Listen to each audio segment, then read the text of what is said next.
Hi Capricorn, mid-month of September, mid-September 2025. Ito na po ang inyong reading. Kuha lang tayo ng ilang guidance, advice, messages para sa inyo.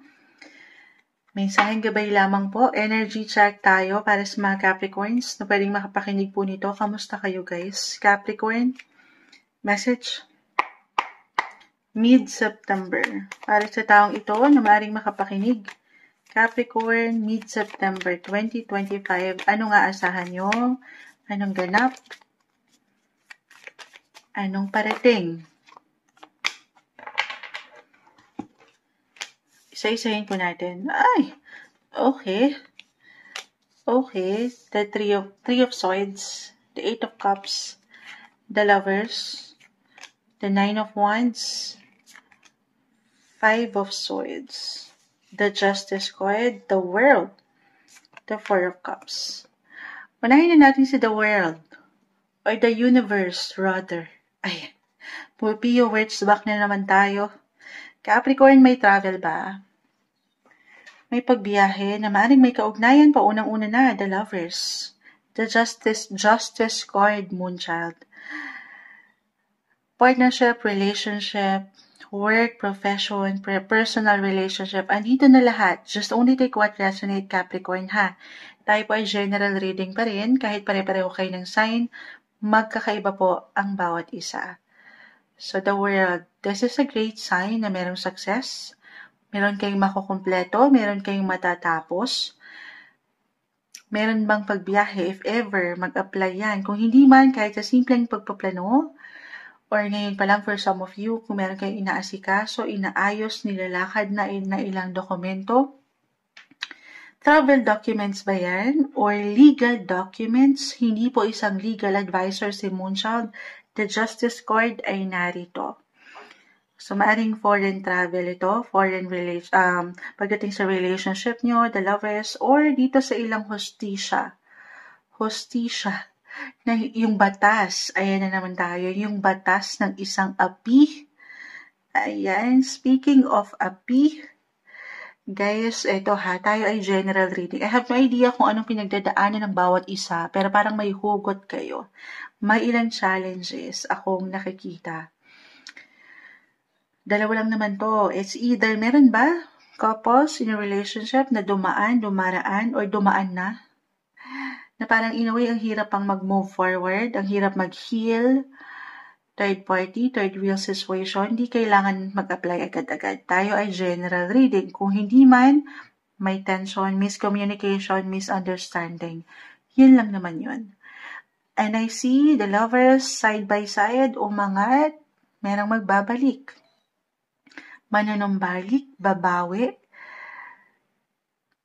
Babawi saan? Sa ito, if ever nag-apply na po sa ilang misunderstandings na ito, aayusin, babalik, susubok ulit mula sa ilang pagsubok nyo. Especially when it comes to love.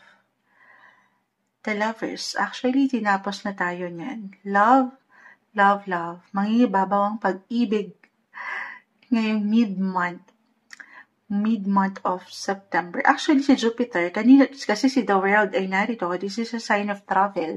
Jupiter is the planet of travel. I-mention ko na rin sa inyo. Kanina ko pa na-mention kasi si Jupiter. Jupiter is the planet of luck, wealth, travel, happiness, fulfillment. Right now, Capricorn, still nasa inyong mga 7th house of relationship. May something luck dyan. Abundance, growth. Hindi nyo pa man yan totally ma-realize. Kaakibat man yan kasi ito yung na-mention ko, yung tension, yung challenges, difficulty, 9 of Wands po ay narito. So, hindi siya nagiging madali. Pero, part yun ng proseso na kailangan nyo pagdaanan talaga. Part yun ng challenge ng buhay nyo na kung saan, ayan, mangingibabaw. Parang, ano yun? Mangingibabaw pa rin talaga yung love. Yes po. Pag-iibigan. Gusto niyo yun? Ay, hindi. Siyempre, depende yan. Moonchild, wala dyan ang aking focus. Ang aking hinaing ay narito sa mga daing. Charot. Mai-rhyme ni Moonchild. Hindi. Yung batas, sabi ko nga, kung meron talaga kayong laban sa taas, sa nakatataas, Justice Court ay narito. Claim natin? Claim na ba natin? Yes, na may ipapanalo to ha. Huwag niyong sukuan. The Five of Swords, ito yung ilang battles niyo. Yung ilang laban niyo sa buhay na hindi nagiging magaan. Okay? Pero as long as andito yung katotohanan, pawang katotohanan lang, nang walang pagkakulang or pagkasobra with the Justice Court, claim natin this is something maipapanalo nyo. Okay? Or again, sa travel or anything connected ito sa place nyo, may pag-move ba? Or dumaraan kayo sa, yun nga, pagdating sa pag-aasikaso sa inyong mga passports, visa, or pagdating sa immigration, ganyan, residency nyo, kung kayo yung mga nasa ibang bansa, why not? Capricorn, ito yung umaangat. I see new beginnings, yes po, fresh starts, kasi nga, may susubok ulit. Susubok kayo sa buhay, dito sa aking ilang na-mention, huwag niyong sukuan ang bataan, maipapanalo niyo ito. I see a win-win situation.